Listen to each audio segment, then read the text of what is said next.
Magandang umaga sa inyong lahat, tanghali man, hapon o gabi. Brother Joe ito ng Karaoke, Pananampalataya at Katotohanan. Ako'y aawit lamang po ng mga ah, Christian karaoke songs.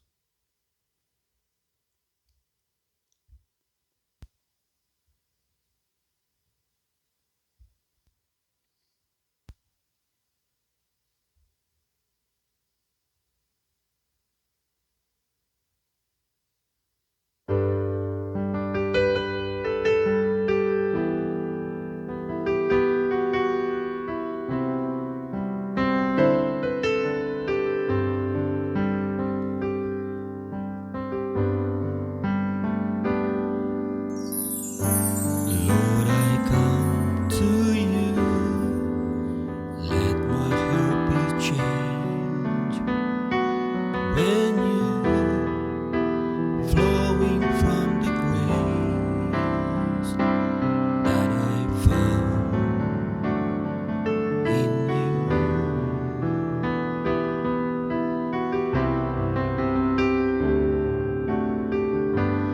Lord, I come to know the weaknesses I see in me will be stripped away by the power of your love.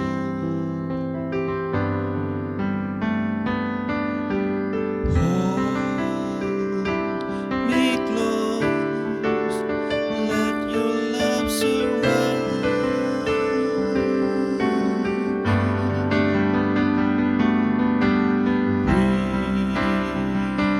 me near, draw me to your side,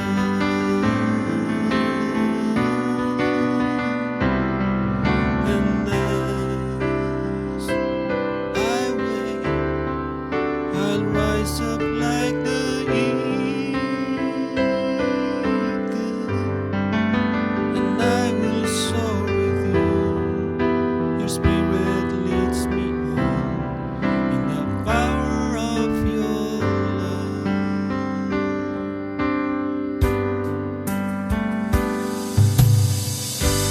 Lord, unveil my eyes, let me see you face to face, the knowledge of your love as you lead me.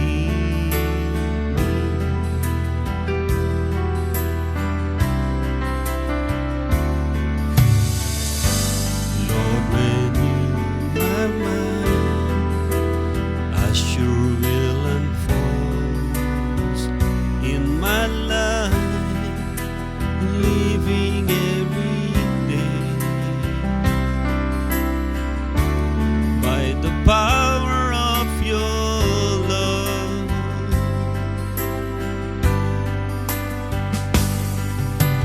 Hold me close, let your love surround me. Bring me near, draw me to your side,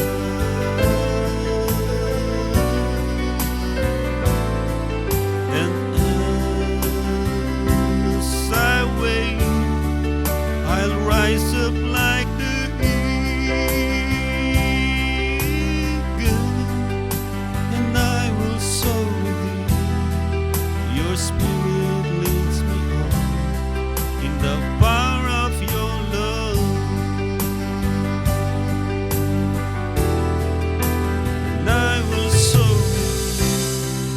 Your spirit leads me on in the power of your love,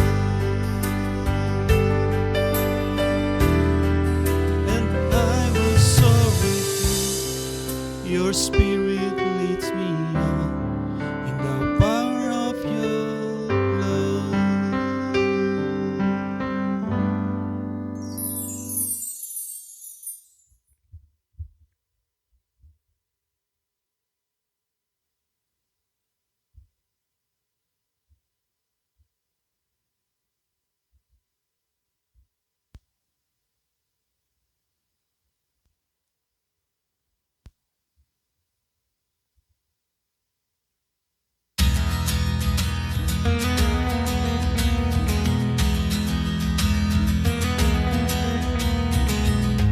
the highest of heights to the depths of the sea. Creations revealing your majesty. From the colors of fall to the fragrance of spring,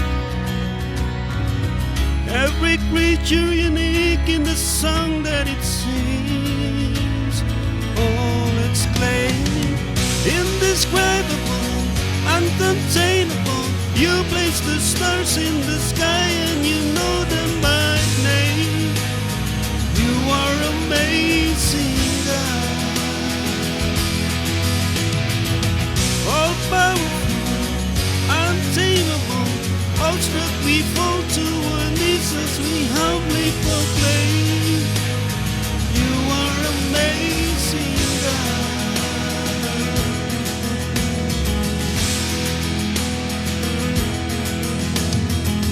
Who has told every lightning bolt where it should go?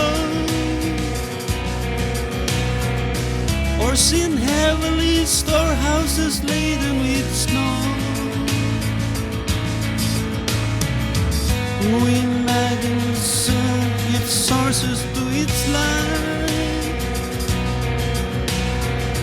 yet conceals it to bring us the coolness of night?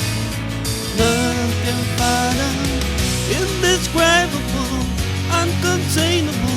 You place the stars in the sky and you know them by name. You are amazing, God. All powerful, untamable, awestruck we fall to our knees as we humbly proclaim. You are amazing, God.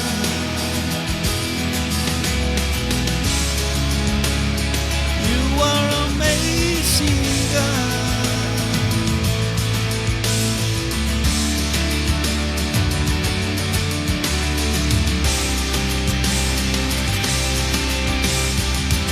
Indescribable, uncontainable. You place the stars in the sky and you know them by name. You are amazing, God. All powerful, untamable, awestruck we fall to our knees as we humbly proclaim. You are amazing, God. Indescribable, uncontainable. You place the stars in the sky and you know them by name. You are amazing, God. Incomparable, unchangeable. You see the depths of my heart and you love me the same. You are amazing, God.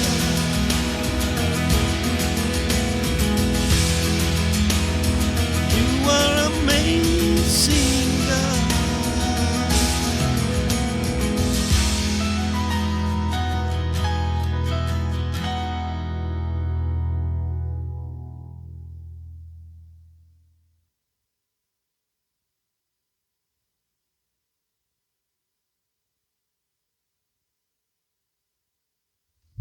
Magandang umaga sa inyo lahat, tanghali man, hapon o gabi. Brother Joe ito ng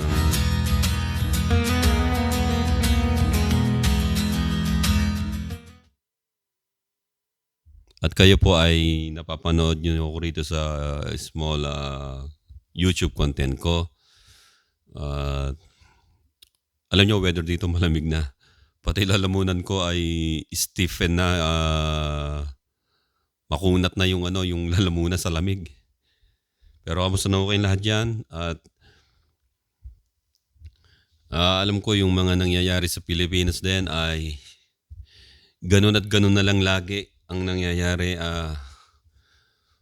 I hope and I pray na wag danasin ng Pilipinas ang tulad ng mga nangyari sa Haiti na nagkagulo hanggang sa until now ay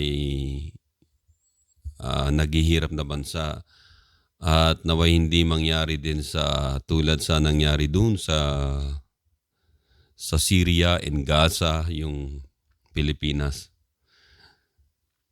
Sa panahon ngayon, tandaan niyo mga Pilipino, religion doesn't count anymore. Sa pagbabago, ang kinakailangan is what is right and what is according sa Philippine Constitution. Kapag sa batas ng tao mayroon tinatawag na nakagawa ng kasalanan, ay hindi dapat i-absuelto yan. Dapat yan file charges and cases and i-penalize pagkatapos bawiin yung mga ninakaw. Ayun lang yun eh. Hindi yung marami mga tao ngayon ginagamit ang religion just to cover up yung ginawa o yung ginawa nilang pagtanggap ng mga tinatawag na blood money, yung mga stolen money from the government. Ayun lang yun eh. At yung para yung mga anak-anak nila na involved sa nakawan ay palabas yung inosente. So makikita natin, religion, all of the religions of the world, all of the religion, even in the Philippines, they are not the Lord God Almighty na pananampalataya. Ang pananampalataya ng Diyos ay kaliligtas natin. Ay ang kilalanin natin na mayroong isang tunay na Panginoon Diyos na nagkatawang tao, ang Panginoon Jesucristo. At ang sabi ng Biblia, kung siya'y banal, dapat tayo magpakabanal at maging honest. Hindi lang honest to goodness, kundi honest. Dapat lahat ng mga tinatawag na so-called na mga religious people, if you really, really know the Lord and really, really follow the Lord and His Word, hindi kayo magpapagamit sa mga anumang religious leader na alam nyo na kapakanan lamang nila ang kanilang inuuna, hindi sa inyo.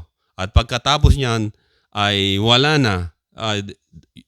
Lahat ay tinuturing nila na mga garbage lamang. And tandaan ninyo, sa buong sistema ng sanlibutan, religions are in the bottom dirt ng sistema ng mundo. Meron akong babasahin dito. Ang hindi ho religion ang aking pinapangaral. Hindi ho isang specific na relihiyon. Wala ho akong religion. I have only in my life the faith in the Lord Jesus Christ. Not in any religion, because I am the part of the body of Christ na nasa langit, not here on this earth. Kasi ang earth ay isang lugar na kung saan ang nag-ahari dito'y kadiliman. Mababago lang ang earth na ito kapag dumating na ang Panginoon sa second coming niya at i-establish niya ang kanyang 2,000 years na paghahari sa mundo, paghaharian niya ang mundo at wala nang tinatawag na mga political and any religious environment o mga groups na maghahari sa mundo kundi ang Panginoon Jesucristo lamang, yung kanyang millennial reign. Meron na babasahin dito sa Luke chapter 6 verse 46. Listen to this, starting from verse 46. Sa King James Version, "And why call ye me Lord, Lord, and do not the things which I say? Whosoever cometh to me, and heareth my sayings, and doeth them, I will shew you to whom he is like. He is like a man which built an house, and dig deep, and laid the foundation on a rock, and when the flood arose, the stream beat vehemently upon that house, and could not shake it, for it was founded upon a rock. But he that heareth and doeth not is like a man that without a foundation built an house upon the earth, against which the stream did beat vehemently, and immediately it fell, and the ruin of that house was great." Sa Tagalog, simplihan na lang natin dito. Kasi ang King James Version ay mabulaklak. At kaya ang ginagamit ko ay New King James Version, pero I just wanna read it in King James Version. Ang sabi rito sa verse 46, at bakit nyo ako tinatawag Panginoon, Panginoon? At hindi nyo naman ginagawa ang sinasabi ko sa inyo, yung commandments ng Panginoon, inuutos ng Panginoon sa mga tao. Verse 47, ang sino man lumalapit sa akin at na pinakikinggan niya ang aking mga sinasabi, ay dapat ginagawa niya at ipakikita ko sa inyo ang katulad niya. Ulitin ko sa verse 47, ang sino man daw po na lumalapit sa Panginoon at pinakikinggan niya ng taong yon ang mga sinalita ng Panginoon at ginagawa niya, remember, we have to come first to the Lord Jesus Christ and then we have to hear the word that He's saying sa atin through the Word of God and doing it. Ginagawa. So, action word ito. We have to come first to our Lord Jesus Christ. Sa Kanya lang, sa siya ang daan, katotohanan at ang buhay. Hindi tayo makakalapit sa Diyos Ama ng diretso. Walang papansin sa inyo. Kinakailangan para makalapit tayo sa Ama, ang daan na inilagay ng Ama sa langit at sa lupa ay si Jesus Christ. Ano si Jesus Christ?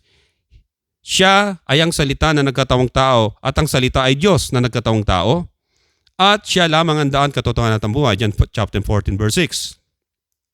At ang sabi, na ang sino man lumalapit sa Panginoon ay pinakikinggan niya ang salita ng Panginoong Jesucristo at ginagawa niya ang iniutos ng Panginoon. At sabi ng Panginoong Jesucristo, ipakikita ko sa inyo kung sinong katulad yung tao na yun na lumalapit sa Kanya, nakikinig at ginagawa niya ang sinasalita ng Panginoon. Verse 48, He is like a man which built a house and dig deep and laid the foundation on a rock. Tulad niya raw po ay isang tao, yung tao na yon ay katulad siya na naggumawa ng isang bahay sa ibabaw ng malalim ang kanyang pundasyon at inilagay ang pundasyon sa ibabaw ng mga bato. Kinakailangan magdig muna ng malalim na pananampalataya, deeper, at kapag nahit yung rock and then the foundation, doon ilalagay ng Panginoon yung foundation. Alam niyo sa mga gumagawa ng mga buildings, sa mga gumagawa ng bahay, at kinakailangan pag nagukay kayo ay matigas na yung ilalim. Yung may hit nyo yung rock. Kapag clay, ay hindi maganda yun, di ba? Ano gagawin ngayon? Kinakailangan tambakan ng mga bato o malalaking bato o maraming makakapal na simento. Ayun ang ginagawa ng iba. So dito, inhilan tulad sa gumagawa ng bahay, ang isang tao na lumalapit sa Panginoon Jesucristo, nakikinig at ginagawa niya yung mga sinalita ng Panginoon dito sa Biblia, ay katulad niya na gumagawa ng tahanan ng bahay, naghuhukay ng malalim na pundasyon, at doon inilalagay naghuhukay ng malalim para doon ilagay yung pundasyon sa ibabaw ng bato. At sinabi na ng Panginoon, ang sabi rito, na siya ay katulad ng isang rock o isang bato. Kinakailangan na ang isang tao, sabi rito ay, He is like a man which built a house and dig deep and laid the foundation on a rock. Kanino nilagay yung foundation? Sa rock. Alam natin ng Panginoon Jesucristo, sinasabi niya na, upon this rock, I will build my church. Yung church na yun, yung body of Christ yun, hindi ito religion. Yung mga religion na nakikita nyo na kung saan sa parte ng mundo, pero ay hindi naman tumatanggap sa Panginoon bilang Diyos at Panginoon tagapagligtas. Hindi sila naniniwala makapangyarihan sa Jesucristo. So makikita natin yung mga religion na yun, all religions of the earth were founded ng mga tinatawag ng mga warlords, ng mga gahaman sa salaping mga tao. Lahat ng religion. Halimbawa, si Justin Apostate, di ba siyang last leader ng Roman Empire, ang ginawa niya, they cannot beat the Christianity. What he did is, if you can't beat them, join them. And then introduce the pagan cultures sa pag-worship nila. Inalis nila yung mga pagan, hindi talaga nila totally inalis, kundi ginawa nilang equal sa Christianity noon. And then they pumasok sila sa Christianity, and then they join yung mga tinatawag na leadership, and then they slowly reject yung mga aral ng Panginoon Kristo, and they putting up yung mga idols na tinatawag nilang saints, na dati ang mga pangalan ay yung according sa mga gods and goddesses ng Roman Empire, but they change it. I'm talking about the Roman Catholicism. Doon nagsimula yung mga ganon sa pamamagitan ni apostate. You have to read the history. At makikita natin na until now, ang mga tao, ang Roman Catholic Church ay marami ng mga naipapadala sa impyernong mga tao na miyembro nila. Napakarami na. Kaya sabi ng Panginoon, maliit o makitid lang ang daan na nakasusumpong nito, yung makitid na daan, patungo naman sa buhay na walang hanggan. Subalit, malapad ang daan na nilalakaran ng mga tao, ang dulo naman ay kapahamakan. At hindi lang yon. Alam natin na yung tinatawag na Eastern Orthodox Church ay dating kabahagi nila ay humiwalay. At yung mga Coptic Christian Church, dati Alexandrian Church, yung mga ganyan, nagkaroon na ng mga separation, and then nag-separate yung tinatawag na ibang grupo ni Martin Luther, yung tinatawag na nagprotesta, Protestantism, and then they keep on building up, piling up religion. It's still religion. Naalala ko sa history ng first century Christian, nung mga persecution, nung dumating maraming persecution, maraming emperor ang pumatay sa mga Christians.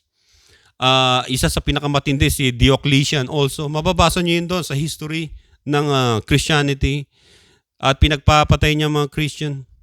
Ngayon, nung dumating na yung nagkaroon ng tinatawag na pagkakataon na maging pantay ng yung Christianity doon sa ibang religion, mga pagan religion, sa pamamagitan ni Constantine, Emperor Constantine, andon, at doon yung mga bishop nila ay naggawa sila ng kinanonize yung Bible, may canonize, at iba-ibang leader doon, marami sa mga bishop ng panahon na yon ay mga kinaila si Kristo. At sila ay patuloy pa rin na naglilingkod sa grupo na yon. Yung mga tao na hindi kabilang doon sa itatatag na tinatawag na Roman Catholicism ay consider na outsider, at kinakailangan na sila ay pinatay nila. Hinuhuli nila, binibitay nila, sapagkat ayun daw, sila daw ay hindi tunay na, hindi kasama sa church. Sa Catholic meaning, yung tinatawag na, mababasa niyo yun, yung Roman churches o Roman Catholicism na yon ay yung tinatawag na mga grupo na mga tinatawag na universal, ay nang ibig sabihin ng Catholic. Pangkalahatan. Walang iba. Kapag merong iba sa labas nila, ay considered na mga erehe, and then they have to hanapin nila at para i-persecute at patayin din. Same like Islam. Mababasa niyo sa history na yon. Yung mga tunay na Kristiyano ay nagtatago sa ilalim ng mga kuweba. Samantalang kinilala na yung isang malaking religion doon sa Western Europe na Roman Catholicism, at dati-dati ay part siya yung Eastern Europe naman, yung tinatawag na mga Orthodox, dati nung hindi pang mahiwala yun. At yung mga nandun sa Egypt at yung mga nandun sa Syria. Subalit dumating ang pagkakataon na mayroong mga leader na hindi naman talaga nakakakilala sa Panginoon, kundi produkto lang sila ng mga religion, ng mga tinatawag na churches, yung mga fathers ng churches ng panahon na yon. Mababasa niyo sa history yun. Hindi ko ililim sa inyo yan na napakaraming mga Kristiyanong tunay ang kanilang inusig, sapagkat sabi nila, outsider kayo, hindi kayo universal, hindi kayo Catholic, you have to die, you have to or convert, die or convert. Ganun din yon. Para din silang mga Islam noon. Kaya mga kapatid, ang religion, makikita natin na sa Revelation, siya yung babae na nakasakay doon sa beast. Yung babae na yon, she sat on many waters, meaning mga tao yon. At yung babae na yon ay the mystery Babylon kasi doon nagsimula ang religion sa Babylon. Doon nagpasimula ang lahat ng religion ng buong mundo. The ancient Babylon, which is now modern Iraq. At kumalat yun. Mula pa sa Epic of Gilgamesh hanggang sa iba't ibang kultura ng bansa ng buong mundo ay kumalat. Doon nagsimula. Kaya nga doon nanggaling yung Tower of Babel. Kaya nga Babel, Tower of Babel. Doon nanggaling yun. So makikita natin na pagdating daw ng huling panahon, sabi ng Biblia, pagdating ng Revelation, yung hinula sa Biblia ay, ang sabi ng Biblia, yung beast na kinokontrol ng babae na harlot kung tawagin, ay lalapain siya at papatayin siya, pupuksain siya. Yung beast na yun. Yung beast na yun na meron tinatawag na 10 horns. Yung mga merong 10 crowns na yun. At alam natin na yun ay mga grupo ng mga bansa o maaring iba't ibang version ng religion na wawasak sa religion na yun. Ibig sabihin, sa panahon na yun ay ang maghahari na lang ay ang Antichrist, hindi na yung mga religion. Kaya ito'y pag-ingatan natin ang ating pananampalataya sa Panginoon. Kung ang pananampalataya ninyo ay based lang sa mga religion na inaniban nyo, kasi nga, kapag kayo ay tinatawag na walang backbone, wala kayong backbone na hindi nyo alam, naghahanap kayo, ngayon akala nyo yung mga religion nagkalat sa mundo, sila nga ay papunta sa langit. You are wrong. You have to work. Mag-work kayo sa sarili ninyo, kaya sabi rito, and why call ye me Lord, Lord, and do not the things which I say? Whosoever cometh to me and heareth my sayings and doeth them, I will show you to whom he is like. Yung mga lumalapit kay Kristo, hindi sa religion, ang sabi, yung mga nakikinig sa Kanya, sa mga sinalita niya, sa Biblia, at sa mga pananalangin natin, at ang sabi rito, yung gumagawa ng mga aral niya, commandments niya sa atin, yun daw ang tunay na mga itinatag ng Panginoon na yung pundasyon ay nakapatong sa ibabaw ng bato, which is the Lord Jesus Christ. Symbol niya yung rock na yon, na sinabi niya, upon this rock I will build my church. Wala ho kayong pupuntahang iba. Kaya malinaw na ang isang tao ay maliligtas lamang hindi sa pag-anib o mabautismuhan ka o makumpilan ka sa isang religion. Hindi ho. Ang pananampalataya ay tinatawag na isang personal na kaugnayan sa Panginoon. Kung sinasabi nila, di ba sabi ng Panginoon, mag-ingat kayo sa huling araw, maraming Kristo ang darating. Pag sinabi nila, nandun siya sa isang room, nandun siya sa desert, nandun siya sa isang pinuprosesyon, ay nandun siya sa isang prosesyon sa Quiapo, huwag kayong maniniwala. Sapagkat ang Panginoon sa Kristo ay wala rito. Wala rito sa earth na ito yung kanyang tinatawag na presensya. Ang presensya niya ay kapag ikaw ay tumawag sa kanya, lumapit sa kanya, nasa na ba ang Panginoon sa Kristo? Di ba nasa kalangitan? Nasa kanyang trono? Dito sa earth na ito yung tinatawag na footstool ng Diyos. At kinakailangan tayo tumayo tayo, tumingin tayo sa kalangitan at tanggapin natin ng Panginoon na may-ari ng kalangitan at may-ari ng sanlibutan ito. Kaya hindi iniwan ng Panginoon ang kanyang katawan dito sa earth, hindi ho. Nandun siya sa langit. Yung tinatawag na the body of Christ, ito yung mga lupon ng mga taong nananampalataya ng personal na pananampalataya sa Panginoon. Hindi sila kabilang sa anumang religion o samahan. Kasi mga cultic religion na yun, mag-iingat kayo. Pinamumunuan na sila ng masasamang espiritu at saka yung mga leader nila. They're all claiming all for power. They're all greedy for money. Greedy for leisures, wealth. Lahat sila ganun.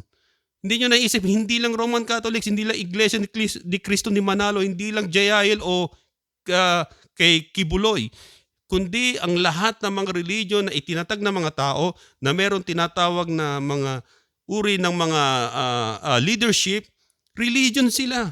Religion. At tandaan ninyo, yung mga religion na yon, they are not protected by God.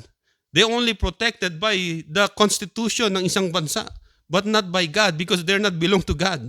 Kapag napagsakan sila ng missile from any attack, they're dead, they're gone. Anong masasabi nating, sila ba iligtas lahat? Hindi ho eh. Kasi nga sabi nga ng Panginoon, yung tunay raw po na tumatawag sa Kanya, sumusunod sa Kanyang salita, lumalapit sa Kanya, at nagguhukay ng malalim, sabihin nag-aaral ng malalim patungkol sa salita ng Panginoon, and then yung foundation niya ay ipinapatong doon sa ibabaw ng bato na kanyang nahukay, na kanyang na pinag-aralan ng gusto, yung bato na yun na Hesus Kristo, ang bahay na yun mananatili kahit bumahapa, anumang pagsubok, magkagera man. Magkasakit man siya, maghirap, mamatay man ng tao na yon, ay mananatiling matatag na nakatayo doon sa ibabaw ng bato na siyang pundasyon ay si Jesus Christ. Iyon po ang malinaw niyan. Kaya sabi rin dito sa Biblia, sabi rito, sa Hebrew chapter 13, sa verse 6, so that we may bodily say, the Lord is my helper, and I will not fear what man shall do unto me. Hebrew chapter 13 verse 6. Masasabi natin na with boldness, the Lord is my helper. The Lord is my helper. Not those religion na sinasabi nila ang Lord nila, si Jesus nila ay tao lang, ay isa lang messenger, isa lang anghel, at hindi tunay na Diyos. But the Bible says, we can boldly say, the Lord is my helper and I will not fear what man shall do unto me. Anong magagawa ng tao sa'yo kung si Kristo ay tao lang? Walang magagawa. Subalit ang pagkakilala natin sa Panginoon ay tulad ng pagkakilala ng Diyos Ama sa langit, pagkakilala ng Banal na Espiritu Santo at pagkakilala ng mga anghel sa langit na si Jesus Christ ay Panginoon. Hindi siya tao lang, kundi siya ay Diyos na nagkatawang tao, so that we may boldly say, the Lord is my helper and I will not fear what man shall do unto me. Walang magagawa ang tao. Si Jesus Christ po para sa akin, siya ang Diyos, ang salita ng Diyos, na siyang buktong na anak ng Diyos na buhay na nagkatawang tao, na ang pangalan niya ay Yeshua o Jesus. Siya ang tagapagligtas. Siya lamang ang tunay na daan, katotohanan at ang buhay. At wala nang iba. Wala na kayong ibang makikitang daan at katotohanan at ang buhay, sapagkat kay Jesus Christ lamang ibinigay ang tinatawag na ang kaligtasan sa mga taong lalapit sa Kanya. Walang ibang kaligtasan. Hindi kayo maililigtas ng sakramento. Hindi kayo maililigtas ng tinatawag na mga pasugo. Hindi kayo ililigtas ng mga tinatawag na mga elemento ng elements of teachings nila na maging miyembro kayo ng kanilang samahan. At hindi kayo maililigtas ng bautismo sa tubig lalo. Hindi kayo maililigtas ng ano pa mga bagay na sakramento sa kanila. Ang kaligtasan ay yung pananampalataya kay Jesus Christ. Sa Kanya lamang, sa buktong na anak ng Diyos na buhay na nasa kalangitan. At sigurado po na kayo po ay makakaranas kayo ng peace of mind. Mararanasan po ninyo yung tinatawag na assurance, yung blessed hope, yung blessed assurance. Awit po muna tayo na isang awitin po.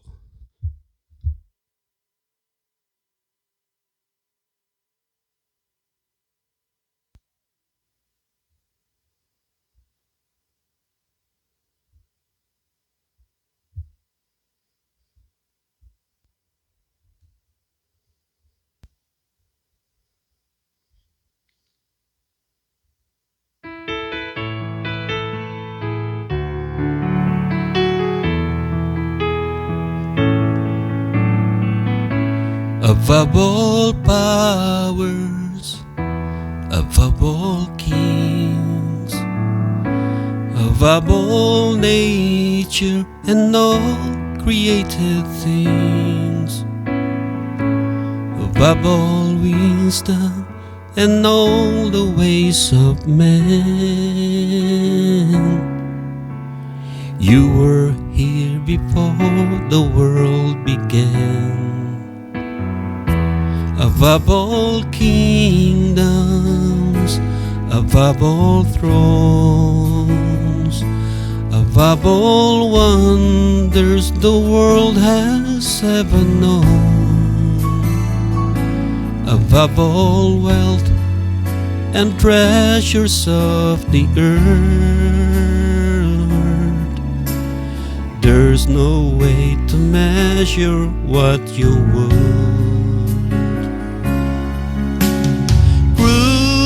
Crucified, laid behind a stone, you live to die, rejected and alone, like a rose trampled on the ground. You took the fall and thought of me above all.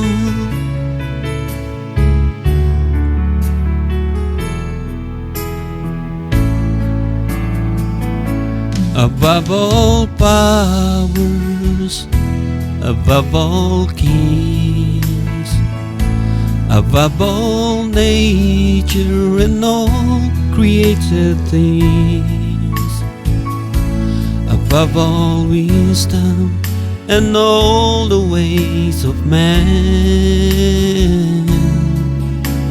You were here before the world began. Above all kingdoms, above all thrones, above all wonders the world has ever known, above all wealth and treasure of the earth, there's no way to measure what you're worth.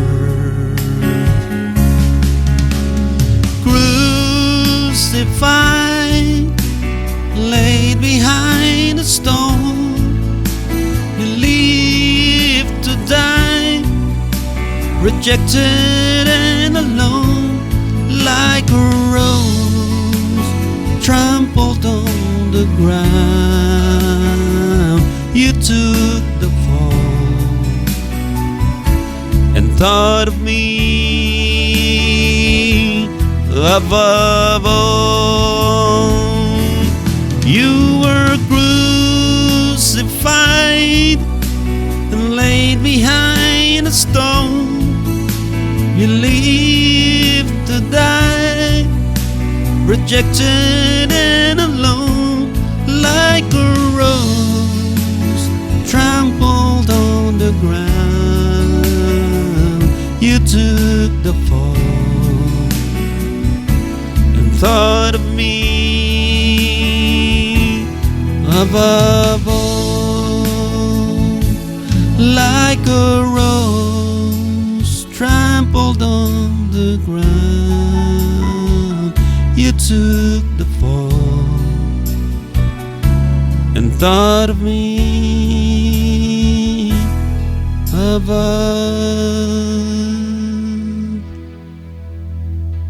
all.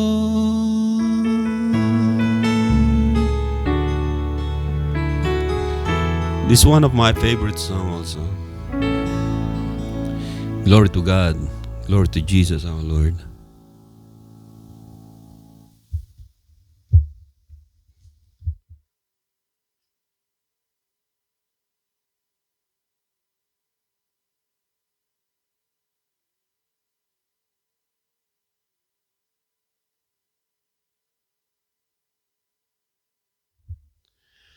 Mga kapatid, sa sanlibutan ito ay maiksi lamang ang ating existence sa mundong ito. Huwag na ninyong sayangin pa ang mga panahon, taon, oras, minuto, segundo, millisecond sa buhay natin. Sapagkat ang ating buhay ay hiniram lang natin ito sa Diyos. At darating ang pagkakataon na tayong lahat ay lilisan sa mundo. At sinisiguro ko sa inyo na hindi ninyo mapagtatanggol ang sarili ninyo sa harapan ng Diyos at sasabihin, miyembro ako ng isang samahan o religion na yon. Wala hong ganun sa Biblia na sinabi ang Diyos. Anong sinabi? Ang tumanggap sa Panginoong Hesukristo bilang kanyang Panginoon, Diyos at tagapagligtas, ay maliligtas. Subalit ang hindi tinanggap si Kristo Jesus bilang Panginoon at tagapagligtas ay napahamak na. Kaya sabi rito, may sinulat dito si Prophet Habakkuk.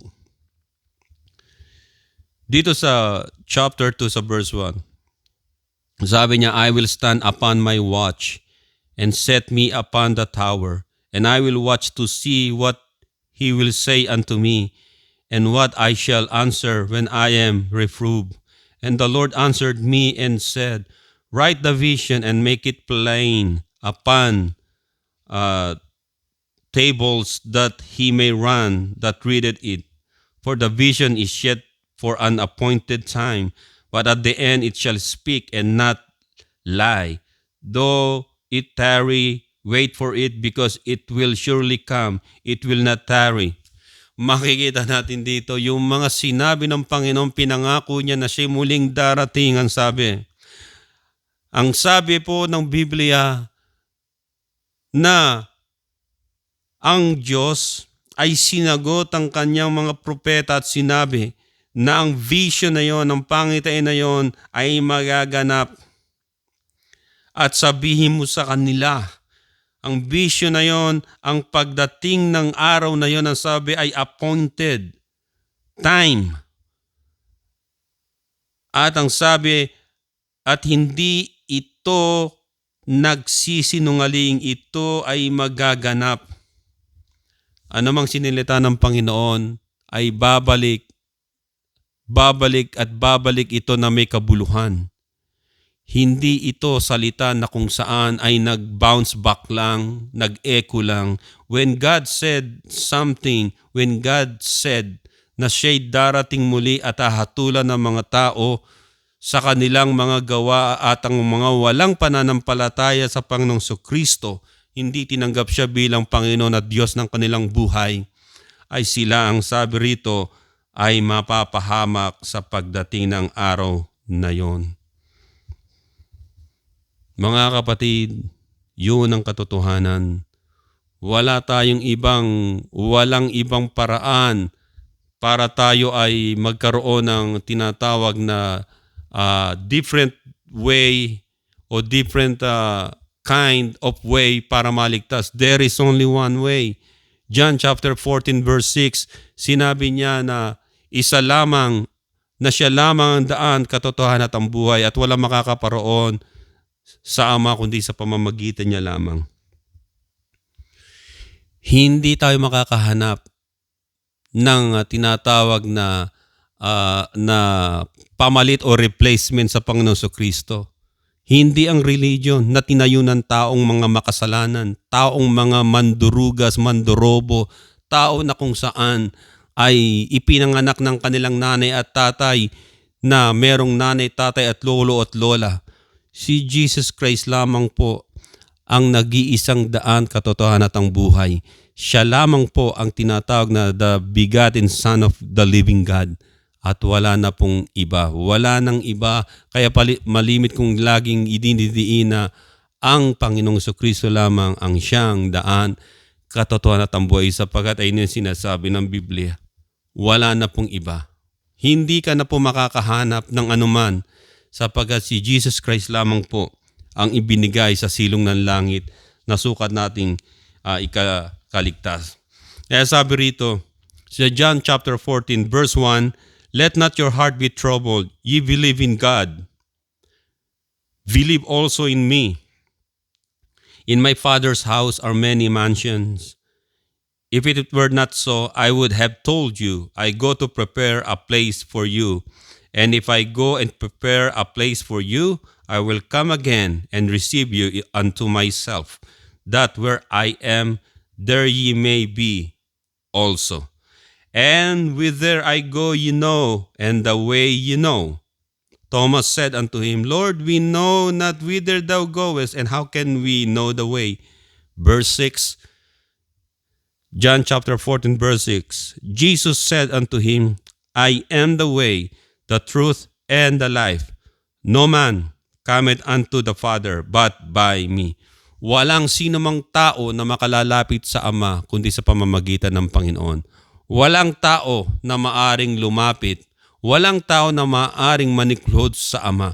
Walang tao na maaring makakita sa Ama kundi sa pamamagitan ni Jesus Christ. Makikita natin dito na si Jesus Christ siya ay mula doon sa tinatawag na Godhead.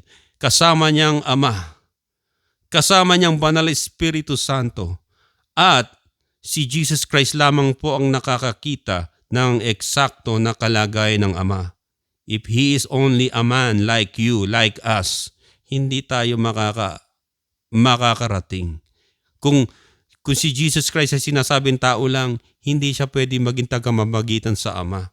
Sapagkat ang tagapamagitan ay kinakailangan nakikita niyang Ama at nakakausap. At yung tinatawag na image ng God ay tulad ng image ng Panginoong Kristo. Jesus Christ, He is God. Jesus is Lord. Jesus is God, the Son of the living God na nagkatawang tao para siya ang ating way, ang katotohanan at ang buhay. And no man cometh unto the Father but by me, Jesus said. And if ye had known me, ye should have known my Father, Jesus said also. And from henceforth ye know Him and have seen Him, sabi sa verse 7. Si Jesus Christ ang nag-iisa at tunay na daan patungo sa Ama. Maraming salamat sa inyo, sa inyong pakikinig. Muli si Brother Joe ito ng Karaoke, Pananampalataya at Katotohanan. To God be the glory in Jesus' name. And everybody say, to God, Amen, Amen, and Amen.